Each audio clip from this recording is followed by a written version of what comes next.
क्या? हमें फौरन कंकरबाग चलना होगा। वहां तिवारी बंगलों में एक लेडी का मर्डर हुआ है। Come on, move.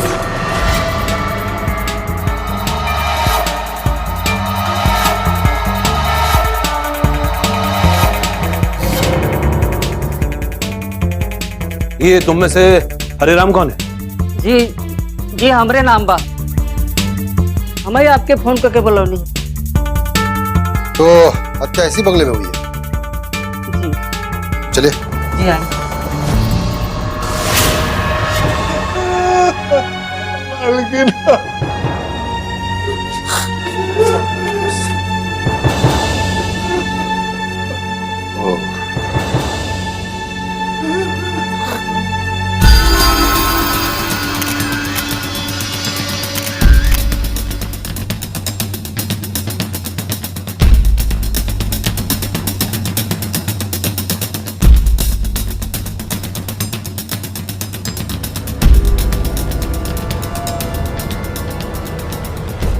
सर, लगता है कातिल ने गला दबाकर इसकी हत्या की है।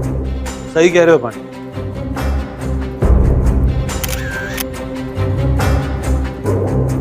हरिराम जी, ये आदमी कौन? साहब ये घर के नौकर देवेंद्र बा। और कौन रहता है इस घर में? साहब हमके कुछ नहीं के मालूम सर। हमनी के बाहर पेड़ के नीचे बैठ के ताश खेलत रही। अचानक इनकर खून खून के आवाज सुनाई देला सर। तो दौड़ के एकरे ले गए जैसा। और ओकरा बाद हम आपके फोन करके यहाँ बोलोनी है साहब।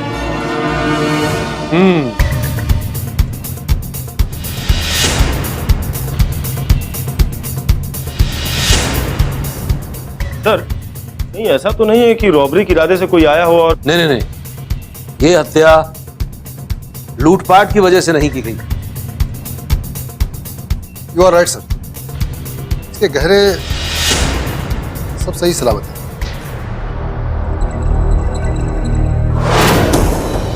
कुछ बता सकते हो इसकी हत्या किसने की है? हमारा कुछ नहीं क्या मालूम साहब। हम बाहर गए रहनी हो, आके देख रहे तो मेरा बाल गिर के कहूँ मार डाला।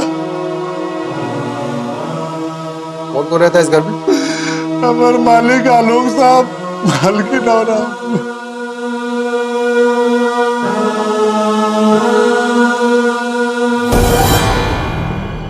पांडे देखो, ये सजी धजी है और इन्होंने परफ्यूम भी लगाया हुआ है। तुम्हारी मालकिन कहीं बाहर जाने की तैयारी में थी क्या? हमने कुछ नहीं क्या मालूम साहब।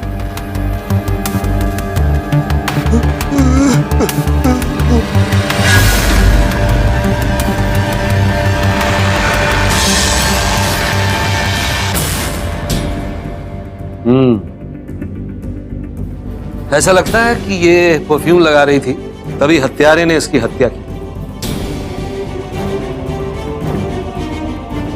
जय,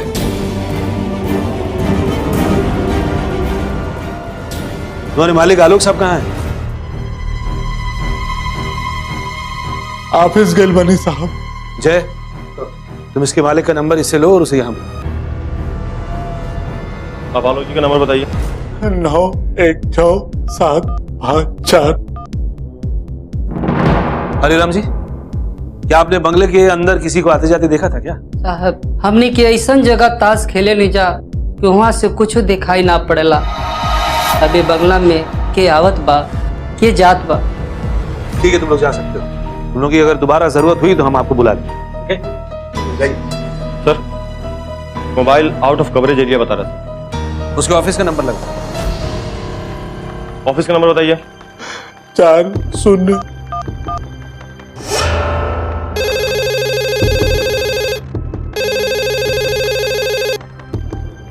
हेलो हेलो, क्या मैं आलोक से बात कर सकता हूँ? It's very urgent.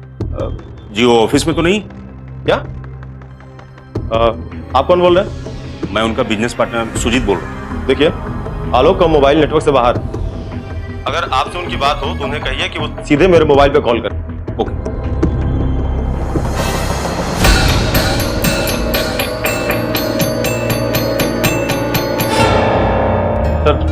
ऑफिस में भी नहीं। ओह ठीक है, आलोक के आने के बाद हमें लाश को पोस्टमार्टम के लिए भेजना होगा। फिलहाल मैं यहीं रुकता हूँ, तुम लोग जाओ, हम लोग की तलाशी लो, हो सकता है हमें कोई सुराग हाथ लगे। ओके प्रकाश, जिस वक्त तुम्हारी मालकिन की हत्या हुई तब तुम कहां थे? हाजीपुर गए रहनी है साहब, होटल से खाना लेवे खातिर आके देखा तो हमारे मालकिन के कहूँ मारते। पटना में इतने सारे होटल्स के रहते हुए तुम्हें हाजीपुर जाकर खाना लाने की क्या जरूरत थी? मालकिन का रली वजह से खाना ले आए। यानी तुम्हारी मालकिन ने ही तुमसे कहा था कि हाजीपुर से खाना लेके आओ? जी साहब। ओके। पर किचन में टिफिन कैरियर मिला, इससे लगता है कि खाना बाहर से मंगाया गया है और शायद कोई आने वाला हो। प्रकाश,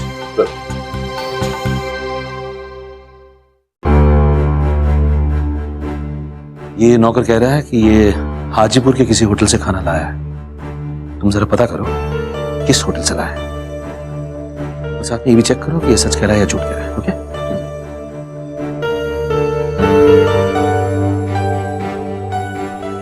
आओ।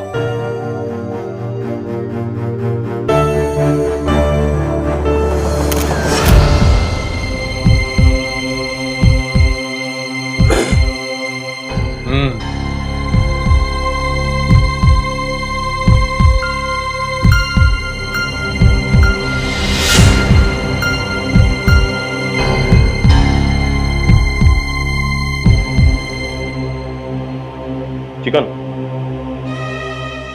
और वो भी बिल्कुल गर्म है सर। शायद इसे थोड़ी देर पहले ही लाया गया है। हाँ, वो नौकर बता रहा था कि हत्या के समय वो हाजीपुर गया था किसी होटल से खाना लाने के लिए। ऐसा उसने अपने मालकिन के कहने पर किया। मुझे उसकी बात पर यकीन नहीं हुआ, इसीलिए मैंने प्रकाश से कहा कि वो हाजीपुर जाए और जरा चेक करें। राइट, ये बात मुझे भी खटक रही है कि पटना में इतने अच्छे होटल्स हैं, हाजीपुर से खाना मंगाने की क्या जरूरत? यही तो सवाल है पांडे। जय, तो देवेंद्र को बुलाओ।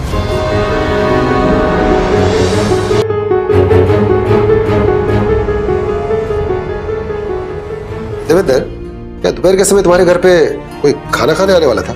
हमरा नहीं क्या मालूम साहब, हो सकता है तुम्हारे मालिक आने वाले हो। ना हो तो कबो ना आ सकेला। तुम इतने दावे के साथ कैसे कह सकते हो? कहे कि हमार मालकिन खाना में मुर्गा मंगेले रही हो, हमार मालिक मुर्गा मीट अंडा कुछ ना खाले, शुद्ध शाकाहारी हो।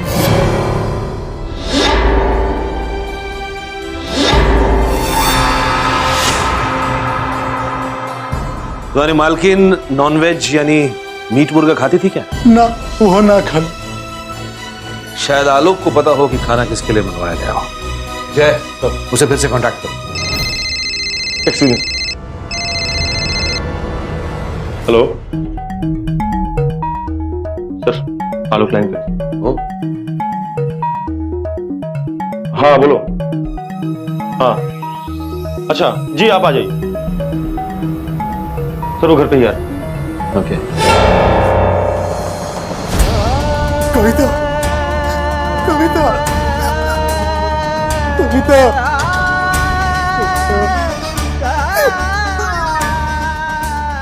मालिक, क्या हो गया कविता?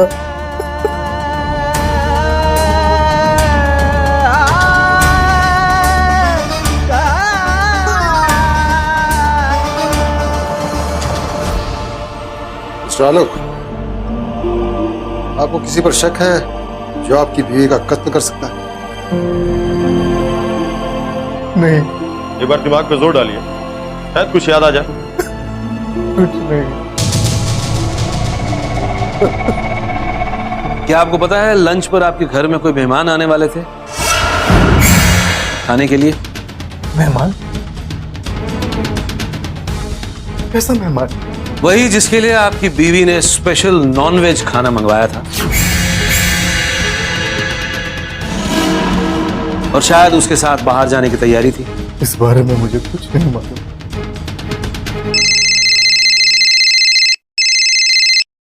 हाँ प्रकाश बोलो। नहीं सर, देवेंद्र वाकई सही बोल रहा है। वो हाजीपुर के कमल होटल में खाना लेने के लिए आया था। ओके ओके, ठीक है, तुम लौट आओ। ठीक है सर। पांडे, जय, लाश को पोस्टमार्टम के लिए भेज दो। संभालो।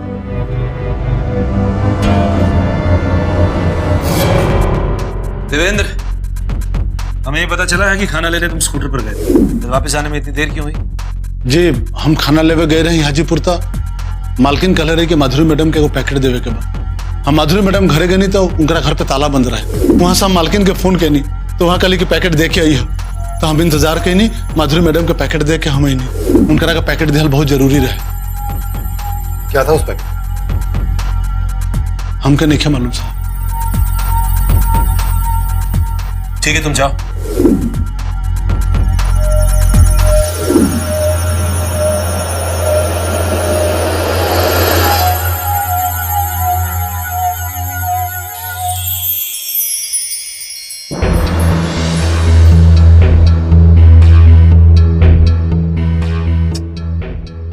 मामला काफी पेचीदा हो गया है। कुछ समझ में नहीं आ रहा कि कविता का मर्डर कौन है। हमें भी कुछ पता नहीं चल रहा है। सर ऐसा भी तो हो सकता है कि जो मेहमान खाने पर आने वाला था उसने कविता के साथ जबरदस्ती करने की कोशिश की हो और कविता को यह बात नागवार गुजरी हो और इस अंजाम से बचने के लिए उस रहस्यमयी मेहमान ने कविता को मार डाला। कुछ भी हो सकता है पांडे, कुछ भी हो सकता है। हत्यारा अच्छी तरह से जानता होगा कि ताश खेलने वाले बुजुर्गों में से उसे किसी ने आते जाते नहीं देखा, क्योंकि उनका सारा ध्यान तो ताश खेलने पर ही था। क्यों? उन्हें तो ये भी नहीं पता चला होगा कि नौकर कब आया और पति कब गया। और अब ये बात हमें माधुरी से ही पता चलेगी कि उस पैकेट में क्या था। You're right, Pandey. Yes, you're right. तो आप ही माधुरी हैं? जी जी, ये वो मैगजीन है तो कविता ने अपने नौकर के हाथ पैकेट में मुझे भिजवाया था।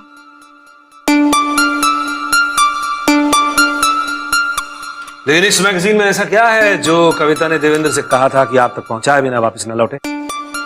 मैं खुद हैरान हूँ, ये पुरानी मैगजीन मेरे किसी काम की नहीं। क्या कह रही हैं आप? अच्छा माधुरी जी, एक बात बताइए, कुछ आइडिया है आपको कि नॉनवेज खाने वाला वो मेहमान कौन था, या फिर किसी पर शक जिसने कविता की हत्या की हो? निशा उसका मर्डर कर सकती है। एक मिनट, ये ईशा कौन? आलोक के ऑफिस में काम करती थी। आलोक और निशा का अफेयर भी चल रहा था। कविता इस बात के लिए हमेशा आलोक से झगड़ा करती थी और तो और वो निशा से एक दिन लड़ने भी पहुंच गई थी। कविता इस बात के लिए हमेशा आलोक से झगड़ा करती थी और तो और वो निशा से एक दिन लड़ने भी पहुंच गई थी।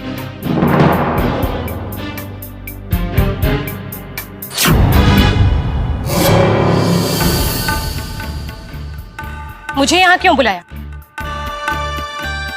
देखो, ज्यादा अनजान बनने की कोशिश मत करो। एक बात कह देती हूँ, कान खोल के सुन लो। मेरे पति के रास्ते से हट जाओ वरना अंजाम बहुत बुरा होगा। मुझे समझाने के बजाय अगर आप अपने पति पे कंट्रोल रखती तो ज्यादा अच्छा होता। मैं नहीं, आलोक आता है मेरे पीछे। अच्छा, तुम्हारी इतनी हिम्मत जुबान लड़ाती हो मुझसे?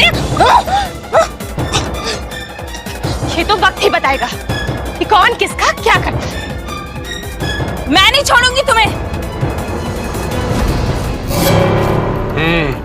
ठीक है माधुरी जी, आप जा सकती हैं। जी धन्यवाद।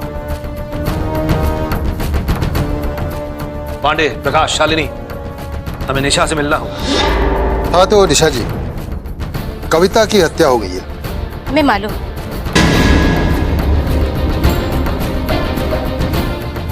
कहीं ऐसा तो नहीं कि ये हत्या आपने की हो? जिस तरह का व्यवहार वो हमारे साथ की थी, एक बार तो ख्याल आया कि हम उनकी जान लें, उन्हें मार दें। लेकिन भगवान ने उनकी हत्या करने हमें नहीं दी। वो खुद ब खुद मारी गई। और मुझे इस बात का बिल्कुल दुख नहीं है कि वो मर गई। अगर आपने उसकी हत्या नहीं की है तो फिर किसने की? ये तो पता लगाना आपका काम है। और अगर आपको हम पर शक है कि हमने उसको मारा है तो साबित कीजिए।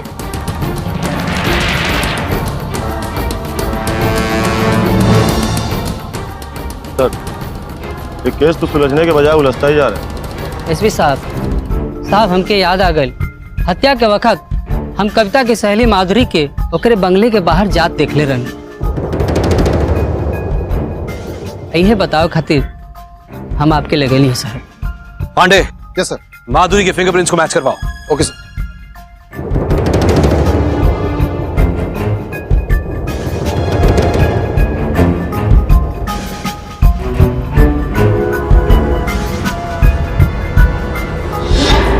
माधुरी, तुम्हारी पोल खुल चुकी है। तुम पर किसी का शक न जाए इसलिए तुमने हमारा सारा ध्यान निशा की लव स्टोरी पर मोड़ दिया। आप कहना क्या चाहते हैं? मुझे कुछ समझ नहीं आ रहा। माधुरी, हमने पता कर लिया है कि कविता की हत्या के समय तुम उनके बंगले पर थी। फिंगरप्रिंट्स मैच करवा लिए। कॉल बेल और बंगले के दरवाजे पर तुम्हारी उंगलियों के निशान मिले। बताओ, तुमने कविता की हत्या क्यों की? हाँ, मैंने झूठ बोला। मैं उसके बंगले पर गई थी, लेकिन मैंने उसकी हत्या नहीं की। तो फिर तुम उनके बंगले पर गई क्यों? मैं तो बस यूं ही गपशप करने गई थी। जैसे ही मुझे पता चला कि अंदर सुजीत है, तो मैं वापस आ गई। दरअसल कविता को आलोक पर शक था, इसलिए उसने सुजीत से कहा उसको नजर रखने के लिए।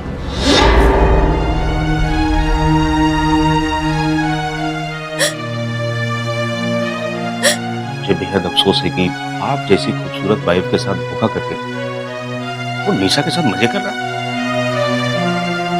आलोक ने निशा को नौकरी से तो निकाल दी, पर उससे संबंध नहीं तोड़ा। गलत, बहुत गलत। उसे आपके साथ ऐसा नहीं करना चाहिए।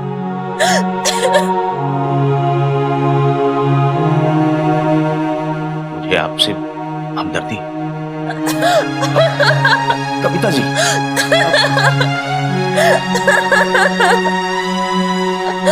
आलोक को सबक सिखाने के लिए आपको उसी का रास्ता अपनाना पड़ेगा। ईट फॉर टैट, जैसा का तैसा। मतलब अगर वो किसी औरत के साथ अफेयर चला रहा है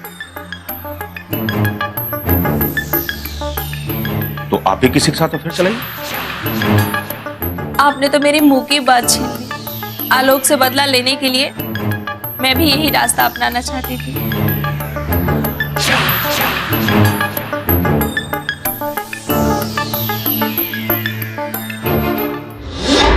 इसके बाद दोनों के बीच नाजुक रिश्ता कायम हो गया।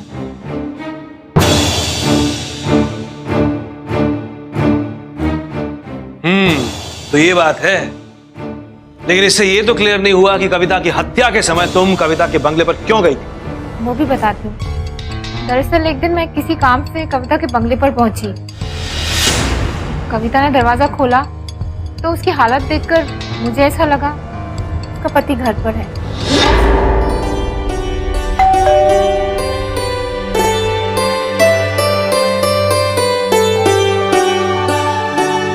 क्या बात है कविता, दरवाजा खोलने में इतनी देर कर दी? ओह, लगता है तुम्हारे पतिदेव घर पर है। अगर मुझे पता होता तो मैं कबाब में हड्डी नहीं बनती। अच्छा मैं चलती हूँ। हाँ माधुरी, अंदर आलोक नहीं, अंदर सुजीत है। ये तुम क्या कह रही हो? हाँ, मैं आलोक से बदला ले रही हूँ, जैसे को तैसा। लेकिन माधुरी प्लीज तुम ये राज ही रखना प्लीज। वो तो ठीक है, लेकिन क्या तुम्हारे नौकर को ये राज पता है? नहीं, और उसे कभी मालूम चलेगा भी नहीं। मैंने उसको हाजीपुर नॉनवेज लाने भेजा है, और वो जब तक घर पे आएगा और सुजीत को देखेगा तो उसको यही लगेगा कि वो खाने पे आया है। ओह, तो ये बात है। हाँ, इस तरह कविता और सुजीत का नाजायज रिश्ता चल पड़ा, जिस बात की खबर ना तो उसके पति को थी और ना ही उसके नौकर को।